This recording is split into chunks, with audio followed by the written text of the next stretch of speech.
بسم الله الرحمن الرحیم. السلام علیکم و رحمت الله و برکاته.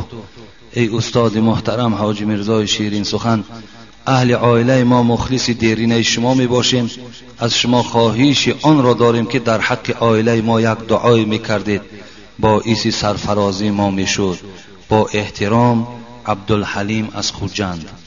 خدای مهربان اهل عائله این برادرمان عبدالحلیم را از همه دردها و از همه آفتها نگه دارد و هر مرادهای نیکی که در دل دارن خدای مهربان مرادهاشون حاصل و بابای عبدالحلیم خداوند عاقبت به خیر و ایمان به سلامت و بازم اخلاصشون خداوند به اسلام و به قرآن و به این دین مبین اسلام خداوند بیشتر بگرداند. آمین و رب العالمین. السلام علیکم دوستان عزیز.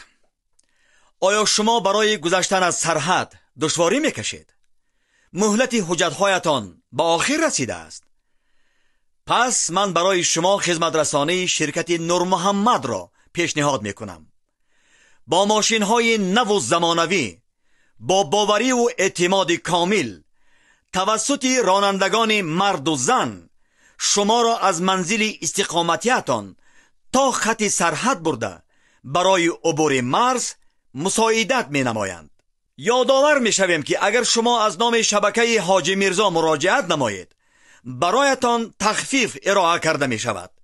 رقم ها برای تماس جمع 7 926 319 59 61. رخانه شفافرما داروهای طبیعی را به شما پیشنهاد میکند. سامیون وان برای شخصانی که خراب هستند و میخواهند وزن گیرند. ام پلوس اپیمدیوم برای با قوت شدن، خوب کردن گردش خون، برای طولانی کردن همخوابگی. ماس پیگمنتو برای کسلی های پسریاز و سفید شوی پوست. بین داکس برای ریزانیدن کرم های معده و روده. مینوکسیدیل برای برآوردن ریش و موی سر. کرم فرانک برای دراز نمودن مهلت همخوابگی. ماسلا خیلبی برای ریزانیدن سنگ های گرده و تبابت آن. فات زورب برای کم کردن وزن زیادتی. این سوال این برادر. السلام علیکم داملای عزیز. بعدی سلام ما یک چند سوال را پیشکشتان کردنیم. هنگام گوریستان رفتن در سر گوری هر یک والدین ها، یکی پدر و مادر و فرزند و اپا و خواهر و غیره، علاهیده فاتحه میگیری یا اینکه همه را یکی؟ مقصد در یک گوریستان پدرت خواب است، مادرت خواب است، اهل عیالت خواب است. گوییم که از یک اولاد تو شاید تا 3 4 5 نفر باشد. آیا به هر کدام همین دعای الهیده کنیم یا که یک دعا بس است؟ یک دعا برای همه اونها کفایت میکند. ما شما همین یک دعایی که یا طلب مغفرتی که برای این اهل عیال خود و اهل اولاد خود میکنیم برای همه او انشاءالله کفایت کننده است. شرط نیست سری هر گوری اونها ده ما و شما نشسته جدا جدا دعا و مغفرت کنیم. دوم، پیشتر هنگام گذشتن برادر کلانی زن او را با برادری بیزن یا زندار بعد نکاح کرده با زنی میدادند. آیا این عمل و رفتار درست است یا نه؟ چی میشد که این را شرح و ایضاح میدادید؟ اگر برادر میگذرد زن او در خانه گویم وقتی به شوهر میماند، آیا همون را گویم برادر دیگرش یا دادر او گرفته میتواند نمیتواند؟ بعضی ها میگویند که اکم میتواند و دادر نمیتواند. این گفته مردم است، لیکن همه او میتواند. وقتی که مثال همون برادری که از ما و شما از خانه گذشت، وقتی که زنی که گویم تا دوره های برادرمان ینگه من بود، لیکن وقتی برادرمان که گذشت او دیگر ینگه ما و شما نیست. خب دیگر او در این زمان رخصت است که اینم شریعت به خاطر همون فرزندایی که از او باقی مانده است که سرسان و سرگردان نشوند، گویم باعث تشویش و باعث گویم که باز در یک حالتهای وزنین دوچار شدن همین زن نشود، همین رخصت دادن که برادری چی کلانیش باشد چی خوردیش باشد نکاح کرده گیرد. درست است، یگان جای زلال زیان ندارد. این در نظر شاید بعضی آدمان ناخوب تابد، لیکن این مسئله شریعتی است برادر عزیز. البته شریعت خدا و حبیب او از ما و شما بهتر و خوبتر میدانند. برای همین این مسئله در هیچ کدام ما و شما شک و شبهه نداشته باشیم. هر یک گوییم که برادری که زنش میگذرد، کدام برادری که خواهد او را به خاطر فرزنداش میتواند، به خاطر فرزنداش هم که اگر خواهد گیرد حق دارد. درست است در شریعت. برادرای عزیزی که قرآن خوندن نمیتونید با زبان عربی، اینا با ترجمه تاجیکی و همچنین با حرفای کریلیکی طرز خوندن قرآن. اینا بسم الله الرحمن الرحیم، به نام خداوند بخشنده و مهربان. هم زبان عربی قدی نویسه، هم با زبان کریلیکی طرز خوندنش، هم ترجمهش هست. انا اعطیناک الکوثر وصل لربک وانحر. اینا یکم آیت به درستی که ما تو را کوثر عطا کردیم. یکم آیت نیم انا اعطیناک الکوثر. هر یک آیتی که میخونه ترجمهش هست، هم با زبان عربی نویسه، هم با زبان کریلیکی نویسه، هم ترجمهش با زبان تاجیکی هست. السلام علیکم و رحمت الله و برکاته. برادری دارم که بیش از 20 سال باز کسلی روحی می باشد و چند بار در کسلخانه روحی خوابید. ملا و طبیب‌های گوناگون دعا خواندند ولی تا حال شفا نیافته است. باز بیش در بیش فقط پاپیروس میکشد. بارها زاری و تولا کردیم که پاپیروس را نکشید، باز میکشد. خب 2 بار در نماز جمعه آوردمش، یک قدر خوب شد ولی دیگر نآمد. چی باید کرد که شفا یابد؟ با احترام مخلص شما از توگرک، یعنی البته اون کسلی های روحی که وجود دارند اونها در این نماز جماعت اشتراک کردن نمیتونن، به خاطری که اونها که جن دارن یکی از ضربه های سخت‌ترین به سر جن ها این نماز با جماعت است. اگر کدام ما و شما پایبندی نماز با جماعت باشیم هیچ وقت ما و شما کسل روحی نمیشویم. یکی از ضربه های وزبینه که به سر جن ها می آید این چی است؟ انا همین نماز با جماعت، حضور در نماز با جماعت است. و این خاطر این 1 بار یا 2 بار آمد دیگر جنها ایرا نمیمانند که این در نماز جمعه اشتراک کند. فقط اینا میتوانند این برادرهایی که اینجا حاضر مولانا مشهور آدم است در خواندن گویم علیه جنها، اینجا با یک قسم برادرهای دیگر هم وجود دارند که علیه جنها میخوانند. شما مراجعت کنین، انشاءالله من برای شما اینها را توصیه میدهم. خدا خواسته باشد شفا را البته و این فرزندی تو باشد، برادری تو باشد، خدا نصیب میکند.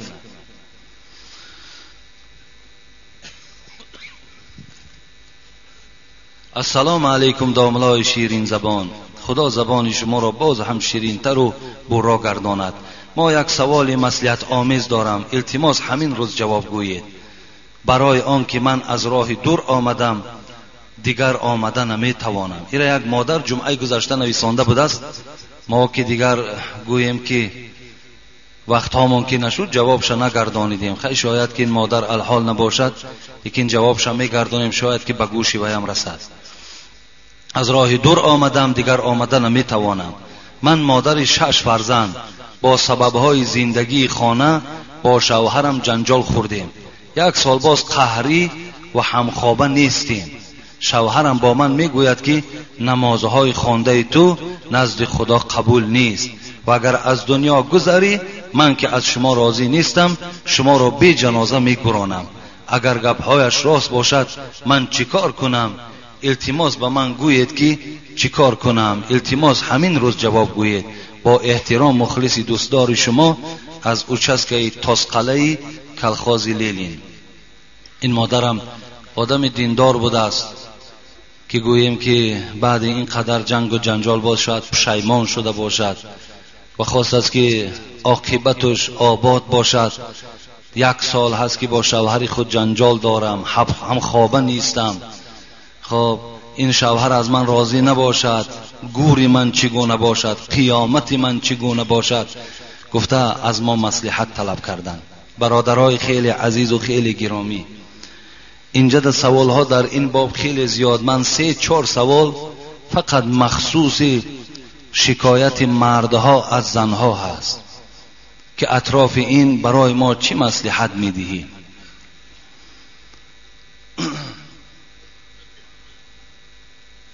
حبیب خدا در حدیثای مبارک میفرماید ایما امرأة ماتت و زوجها عنها راض دخلت الجنه. ببین خیلی با دقت باشین، میتوانین این سخنها را به مادرها و به زنها و به خواهرها و به ینگه‌هایی که در خانه دارین رفته رسانین. حبیب خدا فرموده ایستاده است کدام زنی که پیش از شوهر جان به حق تسلیم میکند، پیش از شوهر از این دنیا میگذرد، ایما امرأة ماتت و زوجها عنها راض، حبیب خدا میگوید لیکن شوهر این زن از این زن بسیار راضی است. به تقدیر الهی جان به حق تسلیم کرده است، لیکن شوهر بسیار غمگین است. به خاطر چی غمگین است؟ به خاطری که این زنی بود که زنی گویم فرمان بردار بود، زنی بود که همیشه در خدمت مرد قائم بود، همیشه سخن مرد برای خود گویم که یک قرار یک حکم قرار میداد. با این خاطر این مرد که دوستش می داشت برای رفتن این زن، برای گویم مردن این زن، این شوهر که غمگین است و راضی از این زن است، حبیب خدا گفتن 8 در جنت منتظر این زن است. 8 در جنت، هر دری ببین شما در خانه ها دارین، 4 خانه ها دارین، 5 خانه ها دارین، هر خانه تو اینش از اینش دیگرگون است، اینش از اینش زیباتر است. جنت هم همچنان است. هر دری او به خودش باز کوشک‌های جدا دارد، هر کدام او به خودش خوراک‌های الهیده دارد، هر کدام او به خودش راحت‌های گوناگون دارد. حبیب خدا میگوید همه این درها منتظر همون زنی هست که شوهر از او اگر راضی باشد. لیکن اگر شوهر راضی نباشد چی؟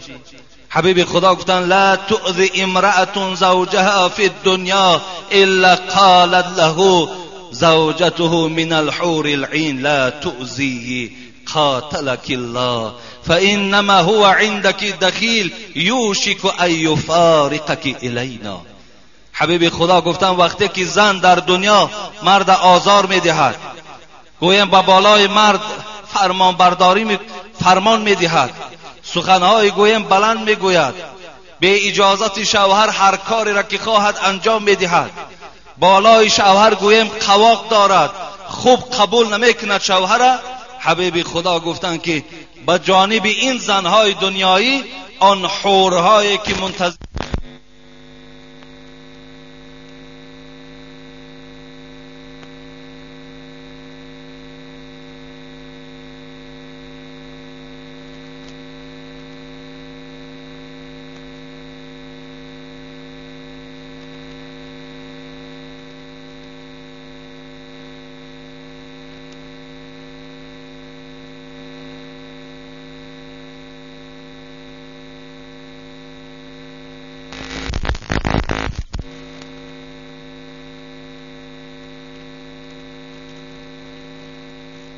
این زنهایی که به شوهرها فرمانبرداری نمی کنند، آزار می دهند، حورهای جنتی به جانب این زنهای دنیا از جنت صدا می دهند، می گویند. وقتی می بینند مرد خیلی گویم در حالت ناخوب قرار دارد، خیلی گویم خسته شده است از حساب این زن بدفعل، حورهای جنتی چی می گفتند؟ لا تؤذی قاتلک الله. ای زن دنیایی، این شوهر آزار نته، خدا تو را هلاک کند. قاتلک الله، خدا تو را قتل کند. فانما هو عندك دخیل، یقین دان که این مردها در پیش شما موقت هستند، اینا در نزد شما مهمان هستند. یوشک ان یفارقک الینا، زود است که این شوهرهای شما نزد ما می آیند، زود است. این گویم یک ندای، یک فریاد از جانب حورهای جنتی نسبت همون زنهای می شود که در دنیا شوهرها را آزار می دهند.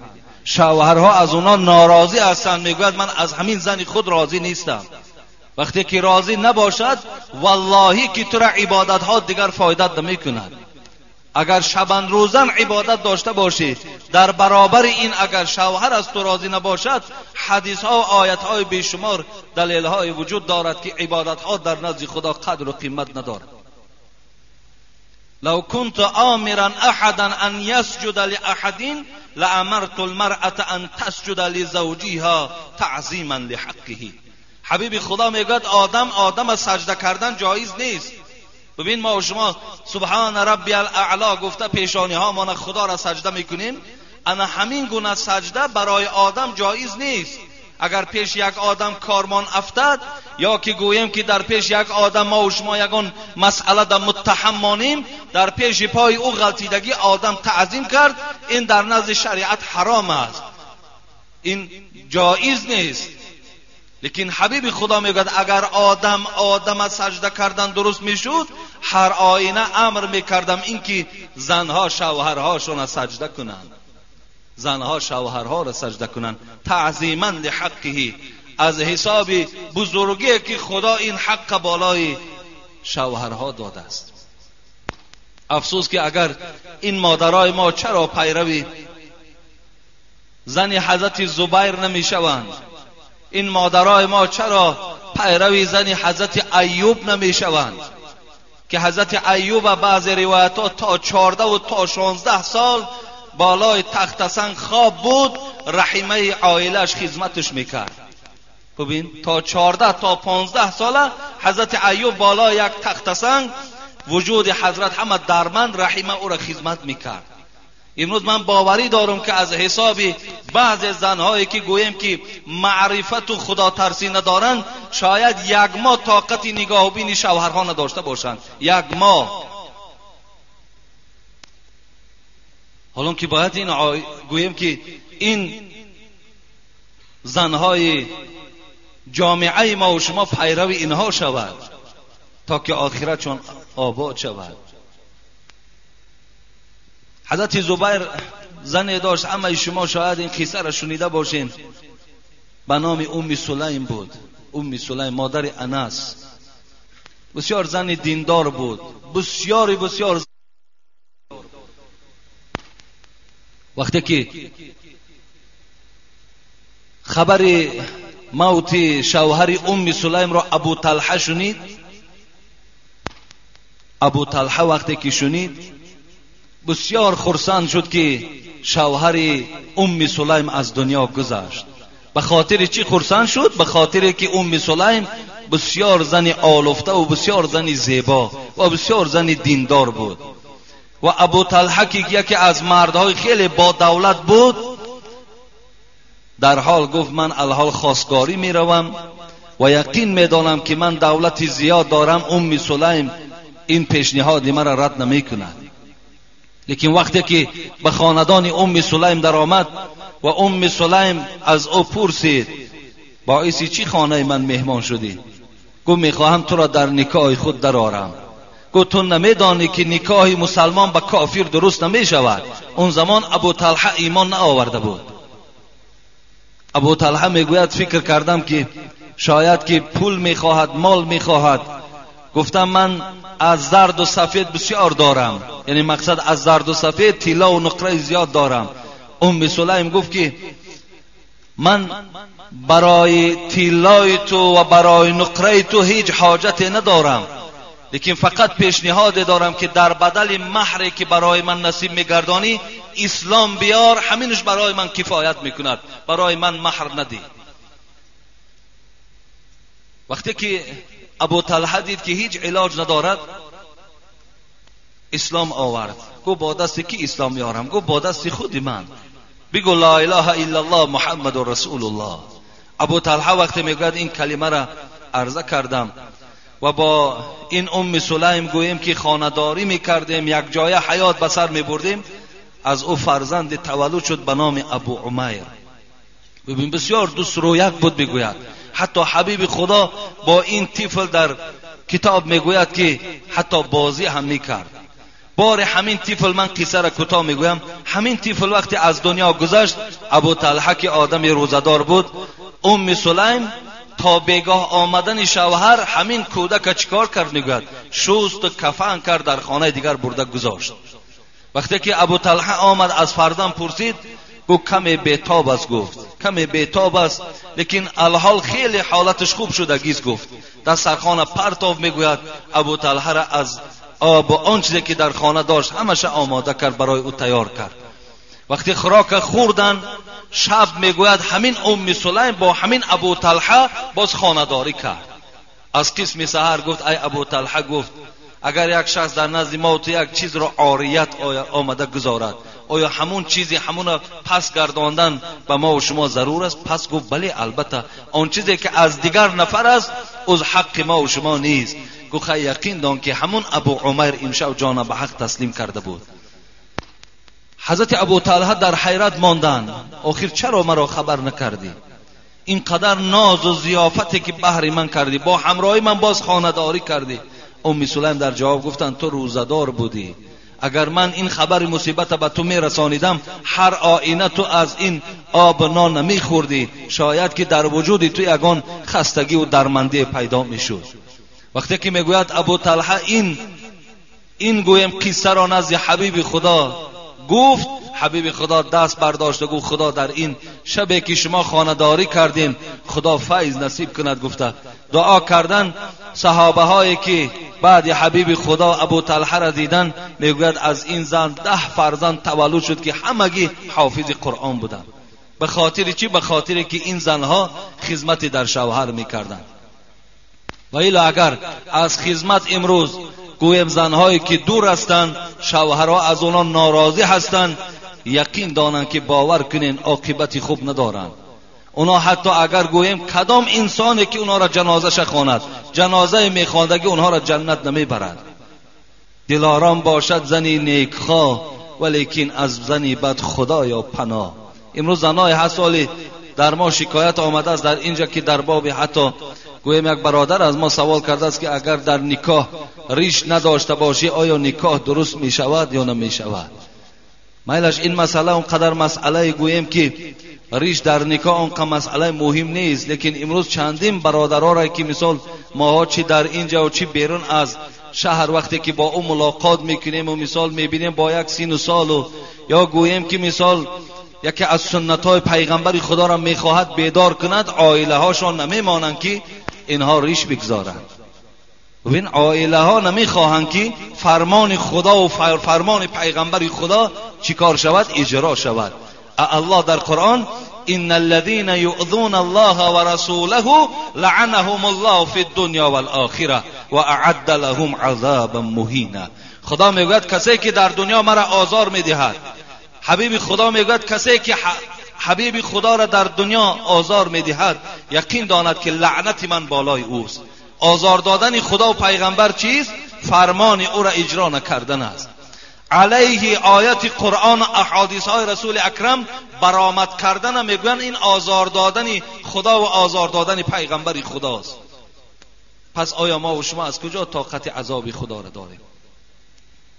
دلارام باشد زنی نیکخواه، ولیکن از زنی بد خدایا پناه. حضرت سعدی هم گفتن آدمی گفتن زنی نیکخواه، گفتن دلارام است. اگر زنی نیکخواه باشد، زنی گویم که با عبادت باشد، زنی باشد که با قدر شوهر میرسیدگی باشد، شوهر از او راضی است، این زن دلارام میگن. این دلی همون مرد آرام کننده است. ولیکن از زنی بد خدایا پناه.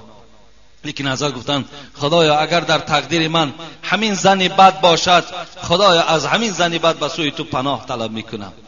تیهی پای رفتن به از کفش تنگ، بلای سفر به که در خانه جنگ. حضرت میگوید تیهی پای رفتن به از کفش تنگ. اگر همین کفش ها، همین پتینکه هایی که گویم در پای ما تنگ هستند و پای ما و شما را آزار میدهند، ببین تیهی پای رفتن به از کفش تنگ.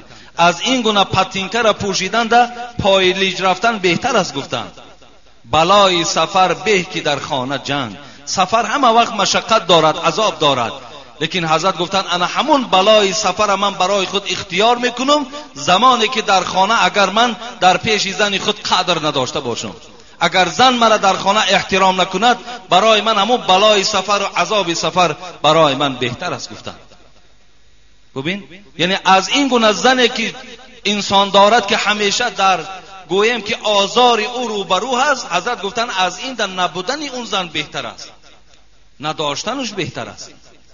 به زندان قاضی گرفتار و به که در خانه بینی در ابرو گیره. حضرت گفتن زندان قاضی گفتن خیلی گفتن خوب است برای آن کسی که اگر در خانه زن دارد که همیشه قواق دارد، هیچ وقت چهره کشاده ندارد، مرد خوب قبول نمیکند. ولی ببین بعضی زنای خدا ترسی هست که خدا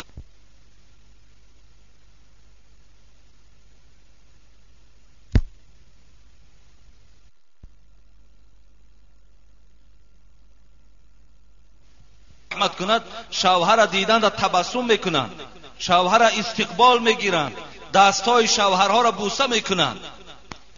لیکن بعضی زنهای دیگر هست که شوهر دیدن برابر وجود او دیگرگون میشود، قواق در وجود او پیدا میشود. انا حضرت همون را گفتن به زندان قاضی گرفتار و به که در خانه بینی در ابرو گیری. سفر عید باشد بر آن کت خدای که بانوی زیشتش بود در سرای.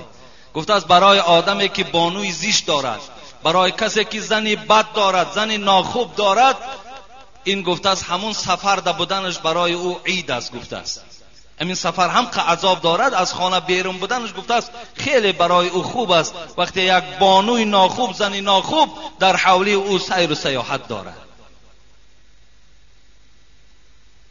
از این خاطر از همه خواهرها، از همه مادرهایی که صدای ما را آینده میشنوند، از شما خواهش ما همین است شوهرها را احترام کنین، به قدر شوهرها رسین. اون میگوید یک شوهر بود، میگوید پشتش میگوید همین گویم که یک گوشتی زیادی داشت. ولی بعضی زنها شوهرم ریش مانده است، شوهرم بدرو شده است، بیزیب شده است، گویم دیگر هر خیل گویم صفتهای ناخوبه در راست همون شوهرها میکنن. یک مرد بود میگوید بسیار یک پشتی همین تا یک گوشتی زیادی داشت، کوزه پشت میگویند، و بسیار شکلش هم بینهایت شکلی بیزیب بود، لیکن زنی بینهایت خوب داشت، بسیار یک زنی خدا ترس داشت. لیکن میگوید وقتی این شوهر که می آمد، همین مرد کوزه پوشت، همین مرد گویم که نه چهره خوب داشت نه صورتی خوب داشت، وقتی به خانه که می آمد، زن که زنی خدا ترس بود، در حال میگوید استقبالش میگرفت، قبولش میکرد، حتی پایهای همو را میگوید با دست خودش میشوست. پیش از طعام دادن میگوید دستهای همین شوهر را میشوست. این شوهر میگوید وقتی این خدمت از زن دید یک بار مغرور شد.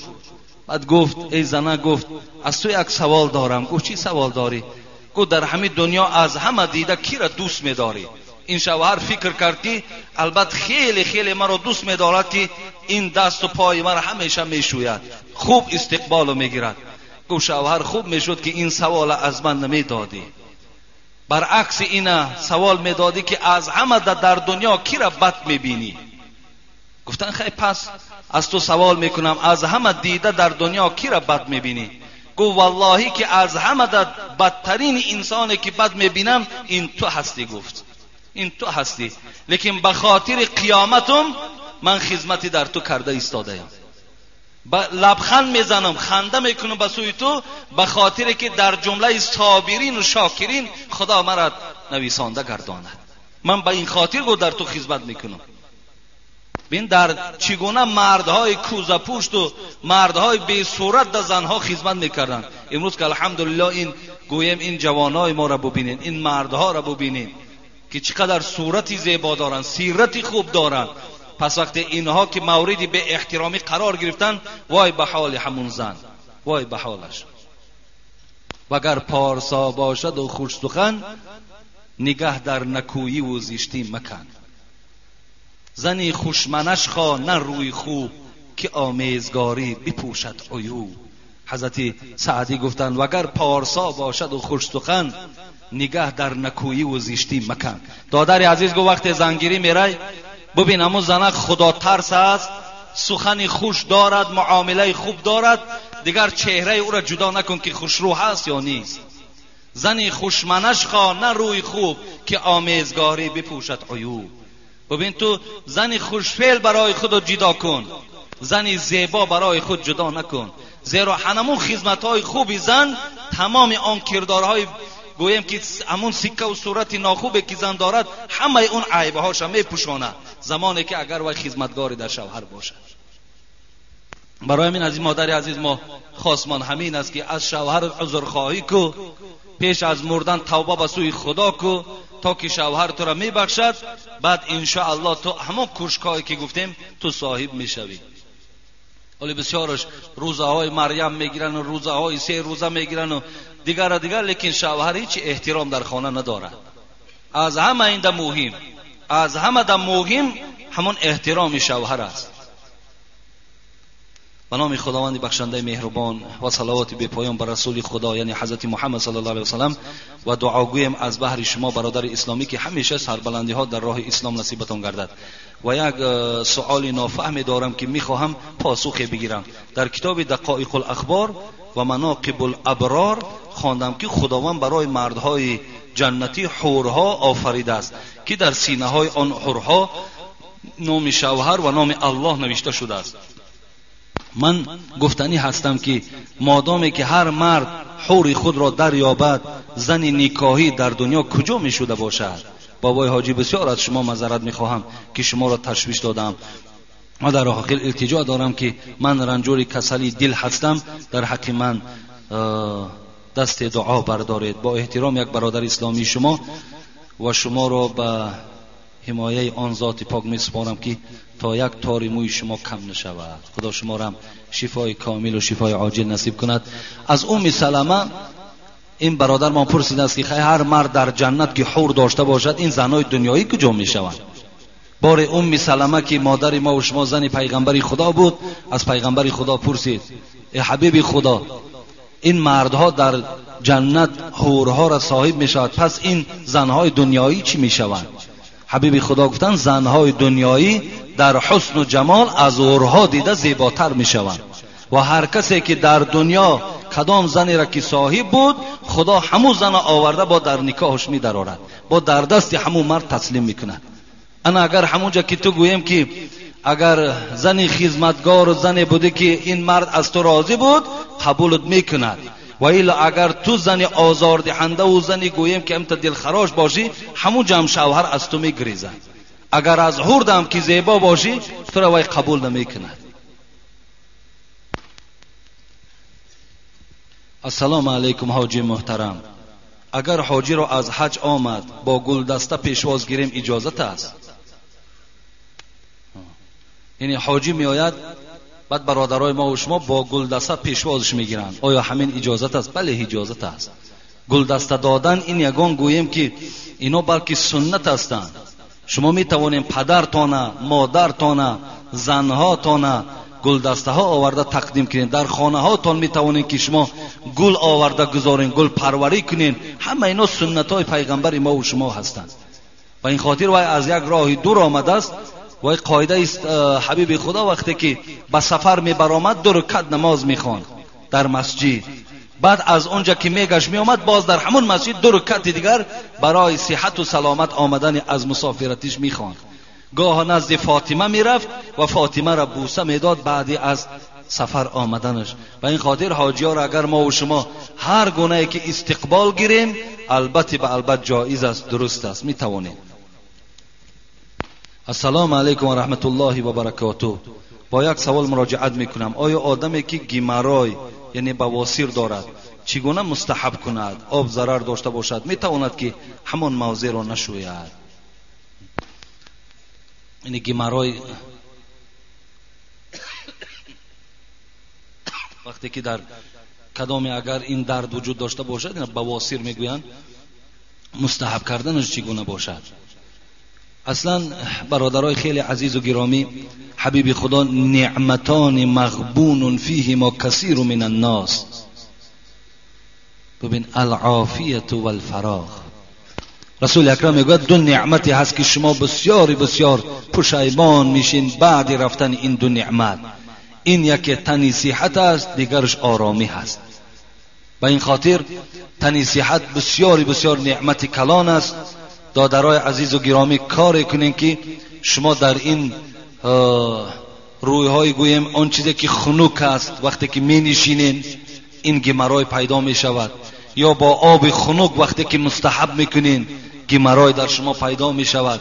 از این خاطر شما همیشه با آب گرم طهارت کنین، همیشه با آب گرم در تابستان هم که اگر توانین آب گرم استفاده برید و در دستان همون لطه‌ای که دارین همون قطع همه موضع هایی رو که شما آب میرسونین همون زمان قاق کنین، تراتر نپوشین.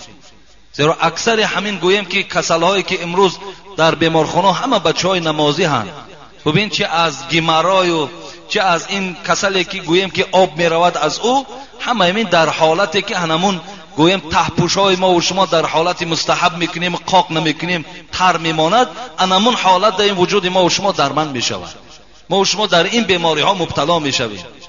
برای این با آب گرم شوین، قاق کنین، بعدا شما از حمام بیرون شوید تا که شما بیمار نشوید.